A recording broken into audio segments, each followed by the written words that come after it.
ನಮಸ್ತೆ ಸ್ನೇಹಿತರೆ, ನಾನು ನಿಮ್ಮ ಪ್ರವೀಣ್. ಗುರುಭಕ್ತಿ ಯೂಟ್ಯೂಬ್ ಚಾನೆಲ್ಗೆ ಸ್ವಾಗತ, ಸುಸ್ವಾಗತ.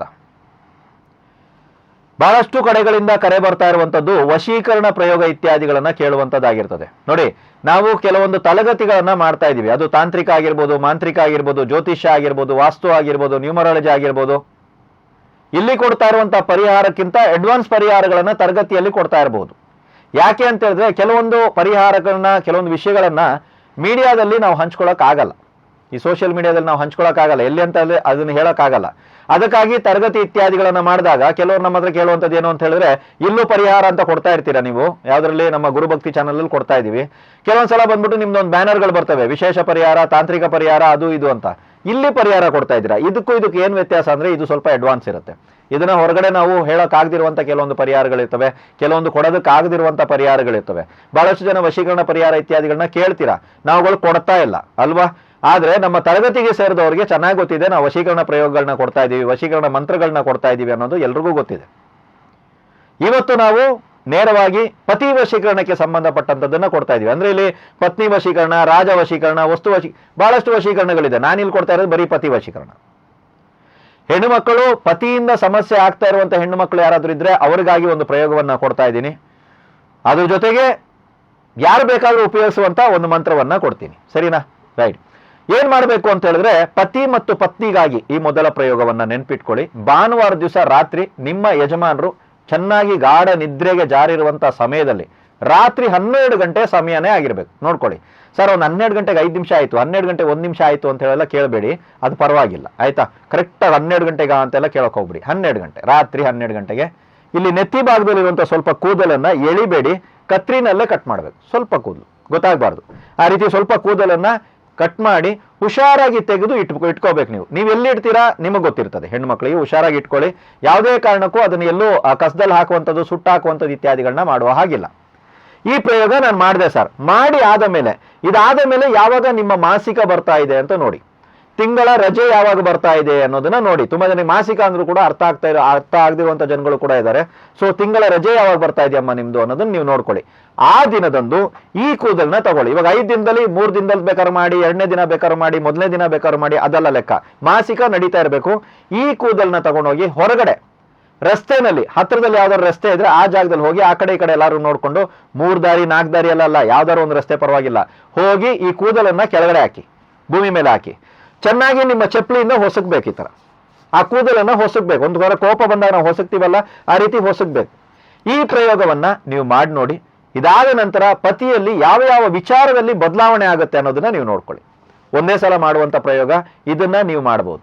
ಸರಿ, ಕೂದಲೆಲ್ಲ ಕಟ್ ಮಾಡಿ ಮಾಡುವಂತ ಪ್ರಯೋಗ ಎಲ್ಲ ತುಂಬಾ ಕಷ್ಟ ಇದೆ ನಮ್ಗೆ, ಏನಾದ್ರು ಇನ್ನೊಂದು ಚೂರು ಈಸಿಯಾಗಿ ಹೇಳಕ್ಕಾಗತ್ತಾ ನೋಡಿ ಅಂತ ಹೇಳಿದ್ರೆ, ಪ್ರತಿ ಶನಿವಾರ ಬಂದು ಒಂದು 7 ಲವಂಗವನ್ನ ತಗೊಳ್ಳಿ. ಲವಂಗ ಚೆನ್ನಾಗಿರ್ಲಿ, ಸ್ವಲ್ಪ ಬ್ರಾಂಡೆಡ್ ಇರ್ಲಿ. ಅದು ಒಡೆದೋಗಿರ್ತದೆ, ಮುರಿದೋಗಿರ್ತದೆ, ಚಿಕ್ಕದಾಗಿರ್ತದೆ. ಈ ಕೆಲ್ಸಕ್ಕಂತ ಒಂದು 10 ರೂಪಾಯಿ ಜಾಸ್ತಿ ಆದ್ರೂ ಪರವಾಗಿಲ್ಲ, ಚೆನ್ನಾಗಿರುವಂತ 7 ಲವಂಗವನ್ನ ತಗೊಂಡ್ಬನ್ನಿ ತಾಯಿ. ಅದಂದು ಶನಿವಾರ ದಿನ ರಾತ್ರಿ ಕತ್ಲಾಗ್ಬೇಕು. ಎಷ್ಟು ಟೈಮ್ ಅಂತೀರಾ? ಕತ್ಲಾಗ್ಬೇಕು, ರೈಟಾ? ಆ ಟೈಮಲ್ಲಿ ಏನ್ ಮಾಡ್ಬೇಕು ಅಂತ ಹೇಳಿದ್ರೆ, ನಿಮ್ಮ ಪತಿಯ ಹೆಸರನ್ನ ಹೇಳ್ತಾ 21 ಬಾರಿ ನಿಮ್ಮ ಪತಿಯ ಹೆಸರನ್ನ ಹೇಳ್ಬೇಕು. ಇದಕ್ಕೆ ಊದ್ಬೇಕು ಗಾಳಿ. ಇವಾಗ 7 ಲವಂಗ ಇದ್ರಲ್ಲಿ ಇದೆ ಅಂತ ತಿಳ್ಕೊಳ್ಳಿ. ಇದನ್ನ ಮಡ್ಚಿ ನಿಮ್ಮ ಪತಿಯ ಹೆಸರನ್ನ ಹೇಳೋದು, ಊದನ್ನ ಒಂದ್ಸಲ, 2ನೇ ಸಲ ಹೆಸರು ಹೇಳೋದು, 2 ಸಲ ಊದನ್ನ. ಈ ರೀತಿ 21 ಸಲ ಈ ಪ್ರಯೋಗವನ್ನ ಮಾಡಿ, ಈ ಲವಂಗವನ್ನ ತೆಗೆದು ಹುಷಾರಾಗಿ ತೆಗೆದಿಡಿ ಶನಿವಾರ ದಿವಸ ರಾತ್ರಿ, ಆಯ್ತಾ? ಭಾನುವಾರ ದಿನ ಬೆಳಿಗ್ಗೆಯಿಂದ ಸಂಜೆ ಒಳಗಾಗಿ ಈ ಲವಂಗವನ್ನ ನೀವು ಸುಟ್ಟಾಕ್ಬೇಕು.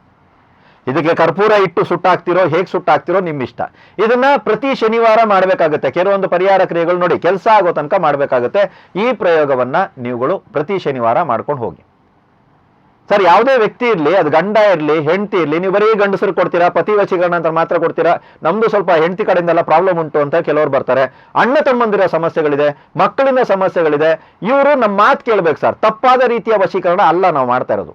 ಈ ವ್ಯಕ್ತಿಗಳು ನಮ್ಮ ಮಾತು ಕೇಳಿದಾಗ ಅವ್ರನ್ನ ನಾವು ಸರಿದಾರಿಗೆ ತರಬಹುದು. ನನ್ನ ಮಗ ನನ್ನ ಮಾತು ಕೇಳ್ತಾ ಇಲ್ಲ, ನನ್ನ ಮಗಳು ನನ್ನ ಮಾತು ಕೇಳ್ತಾ ಇಲ್ಲ, ನನ್ನ ಪಾರ್ಟ್ನರ್ ನನ್ನ ಮಾತು ಕೇಳ್ತಾ ಇಲ್ಲ, ನಮ್ಮ ಅಕ್ಕ ತಂಗಿಯರು ನನ್ನ ಮಾತು ಕೇಳ್ತಾ ಇಲ್ಲ, ನನ್ನ ಮನೆಗೆ ಬಂದ್ಬಿಟ್ಟು ಹಿರಿಯ ಇದ್ದೀರಿ, ನನ್ನ ಮಾತು ಯಾರು ಕೇಳ್ತಾ ಇಲ್ಲ. ಈ ರೀತಿ ಏನೋ ಒಂದು ಕಾರಣಕ್ಕಾಗಿ ಮಾತು ಕೇಳುತ್ತಿಲ್ಲ. ಮತ್ತೆ ಹೇಳ್ತಾ ಇದ್ದೀನಿ, ವಶೀಕರಣ ವರ್ಡ್ ಇಲ್ಲಿ ಯೂಸ್ ಆಗಲ್ಲ, ಮಾತು ಕೇಳುತ್ತಿಲ್ಲ ಅನ್ನೋರ್ಗಾಗಿ ಈ ಒಂದು ಪುಟ್ಟ ಪ್ರಯೋಗ. ಏನು ಅಂತ ಹೇಳಿದ್ರೆ, ಓಂ ಹ್ರೀಂ ಅಮುಕಂ ರಂಜಯ ಸ್ವಾಹ. ಓಂ ಹ್ರೀಂ ಅಮುಕಂ ರಂಜಯ ಸ್ವಾಹ.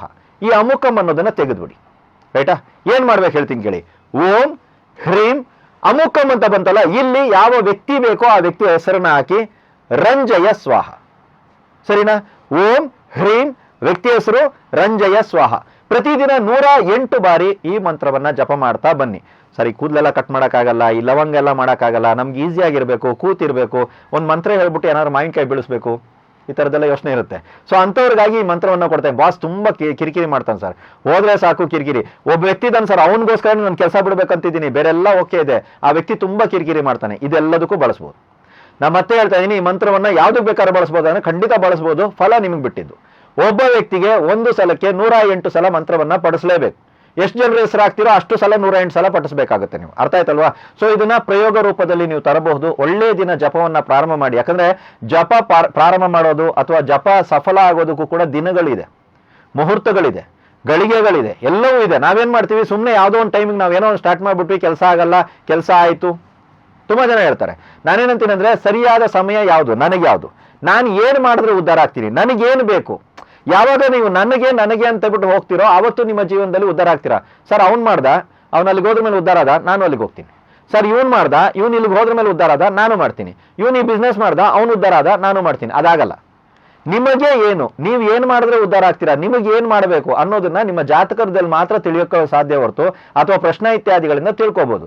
ಹತ್ರದಲ್ಲಿರುವಂತಹ ವಿದ್ಯಾವಂತರ ಹತ್ರ ಹೋಗಿ, ಏನಿದೆ ಜಾತಕದಲ್ಲಿ ದೋಷ ಇದೆಯಾ? ಹಾ, ಯಾವಾಗಿದೆ? ಜಾತಕದಲ್ಲಿ ದೋಷ ಇದೆ. ಓಕೆ, ಹುಟ್ಟಿಂದ ಸಾಯೋ ತನಕ ದೋಷ ಇದೆಯಾ?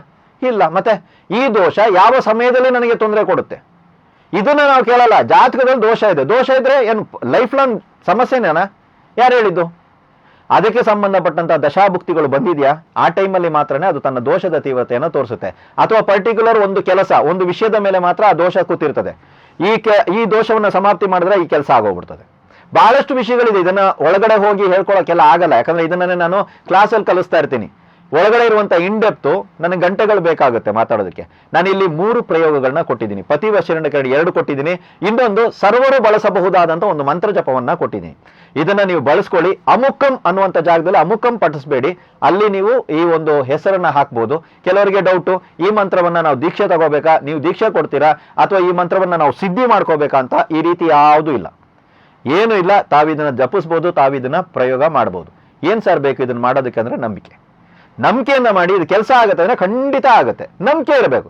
ನಂಬಿಕೆ ಇಲ್ಲ, ಎಲ್ಲೋ ಒಂದ್ ಕಡೆ ಆಗುತ್ತೋ ಇಲ್ವೋ, ಮಾಡೋನೋ ಬೇಡೋ. 2 ದಿನ ಮಾಡಿದೆ, 3ನೇ ದಿನ ಅಯ್ಯೋ ಯಾರು ಮಾಡ್ತಾರೆ ಬಿಡ್ರಿ, ಟಯರ್ಡ್ ಆಗೈತೆ, 2 ದಿನ ಮಾಡ್ತಾ ಇದೀನಿ, ಏನು ಬದಲಾವಣೆ ಇಲ್ಲ, ಅದು ಆಡ್ದಂಗೆ ಆಡ್ತೈತೆ. ಹಿಂಗಲ್ಲ, ಮಾಡ್ತಾ ಇರಬೇಕು. ಮರಳಿ ಪ್ರಯತ್ನ ಇತ್ಯಾದಿಗಳನ್ನ ಮಾಡಿ, ಖಂಡಿತವಾಗ್ಲೂ ಕೆಲಸ ಆಗುತ್ತೆ. ಮುಂದಿನ ದಿನಗಳಲ್ಲೂ ಕೂಡ ಅಷ್ಟೇ, ನಿಮಗೆ ಬೇಕಾಗಿರುವಂಥ ವಿಷಯ, ಸಾರ್ವಜನಿಕವಾಗಿ ಎಲ್ರಿಗೂ ಸಂಪರ್ಕವಾಗುವಂಥ ವಿಷಯ, ಎಲ್ರಿಗೂ ಇಷ್ಟವಾಗುವಂಥ ವಿಷಯದ ಬಗ್ಗೆ ಅತಿ ಹೆಚ್ಚಾಗಿ ತಂತ್ರ ಪರಿಹಾರ ಇತ್ಯಾದಿಗಳನ್ನ ಕೊಡುವಂಥ ಪ್ರಯತ್ನ ಮಾಡ್ತೀವಿ. ಮತ್ತೊಮ್ಮೆ ಹೇಳ್ತಾ ಇದ್ದೀನಿ, ಕೆಲವೊಂದು ತಂತ್ರ ಪ್ರಯೋಗಗಳು ಜನರಲ್ ಇರ್ತವೆ, ಅದನ್ನ ನಮ್ಮ ಚಾನಲ್ ಮುಖಾಂತರವಾಗಿ ನಿಮಗೆ ತಲುಪಿಸುವಂಥ ಜವಾಬ್ದಾರಿ ನಮ್ಮದೇ ಇರುತ್ತೆ.